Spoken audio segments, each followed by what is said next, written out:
રાક્ષસ એમ કહેવાય છે, પ્રહાર કરે છે.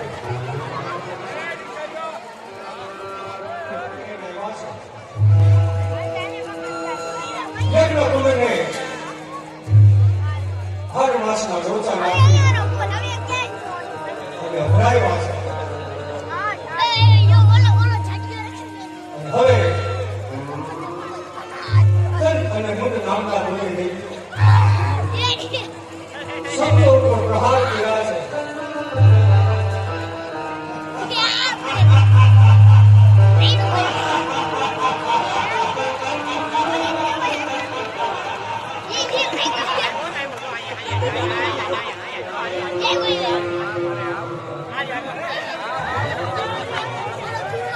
સંતોના એમને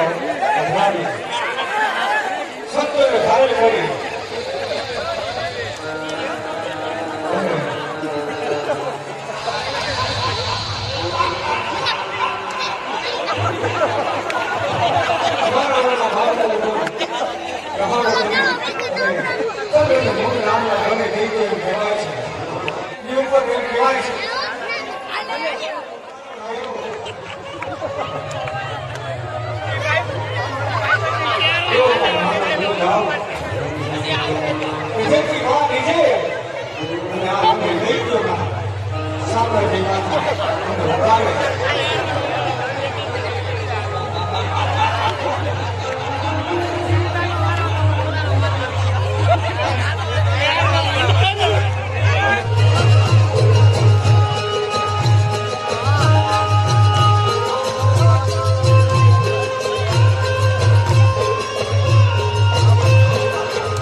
સામ્રાજ્યમાંથી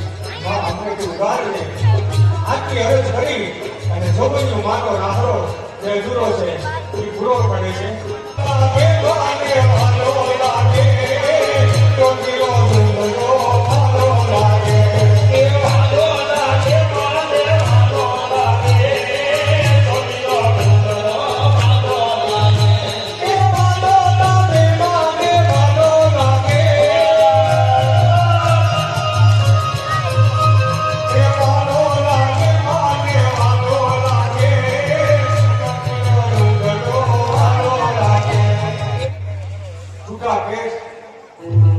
માથે મુગટ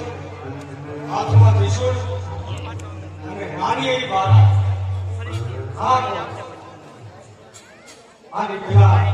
તો આપણે આને જોઈ નથી આ બાજુ ઠંડી અને ચાનો દેહ ખોવારી અતિ ક્રોધમાં આવી અને માનવ ખબર છે કે આ જ લઈ ગયો છે અને ત્યારે ઠંડી અને ચાનો સંહારે યુદ્ધ કરવા માટે માં પતિ ક્રોધમાં આવી ઘનશ્યામનું રૂપ ધારણ કરી અને છંદ ઉપર પ્રહાર કરે છે માં અને એમ કહેવાય છે કે છંદ ઉપર પ્રહાર કરે અસુર શક્તિ ફરી પાછો છંદ ભેગો થઈ અને માં હારે યુદ્ધે થયો છે કોઈને ખબર નથી ત્યાં તો માતાનું ધ્યાન પરમેશ્વર અને એક યાદ મારી અને જેને તેને આ શક્તિની યાદ લાગી છે એને આ દુનિયામાં કોઈ સ્થાન મળ્યું નથી પણ ચંડ પાછો બેઠો થઈ અને ઠંડી જામુન હારે કહેવાશે કે યુદ્ધ થયો છે પણ આ તો બે મારી માં શક્તિ અને દૈત્યનું યુદ્ધ આ યુગમાં કેવો વિજય થાય કેવો તેનો ફરકે છે અને જ્યારે ઈ જગ્યાએ ચાલો એમ કહેવાય છે કે દંડ નામના રાક્ષસને ઈ હાથ માંગી અને પૃથ્વી પર પહોંચાડી અને ત્રિશુલની અડીએ ઈ દંડીએ અને ચાવલ બે લોકો વાળી માએ કહેવાય છે કે ચંદ્ર નામના રાક્ષસનો વધ કર્યો અને માં હવે મુંડીને ગોતે છે અને મુંડ એના ભાઈ છોડીને ગોતે છે કહેવાય છે ગોતો ગોતો પાછા ખરાબ આવ્યો છે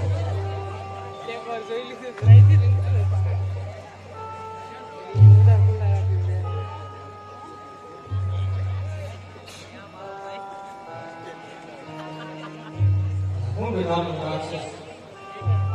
છોડીને ગોતે છે એને ખબર નથી એના ભાઈનો વધ થયો છે ત્યારે મુંડ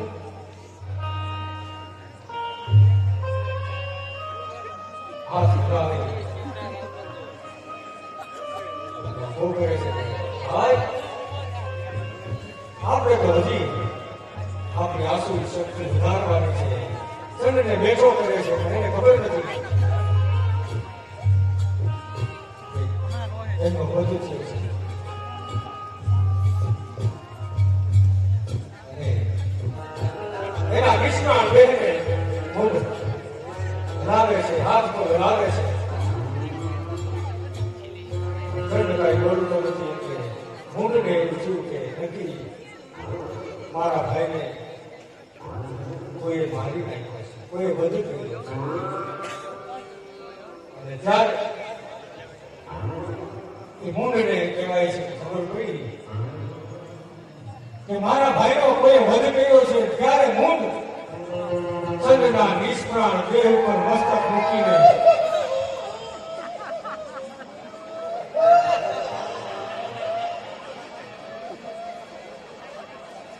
ત્યાં પૃથ્વી ઉપર એવી કોઈ શક્તિ નથી કે જે મારા ભાઈને મારી શકે અતિ ક્રોધમાં આવી અને મુંડ એમ કહેવાય કે આ પૃથ્વી ભેગો છે ભગોળવા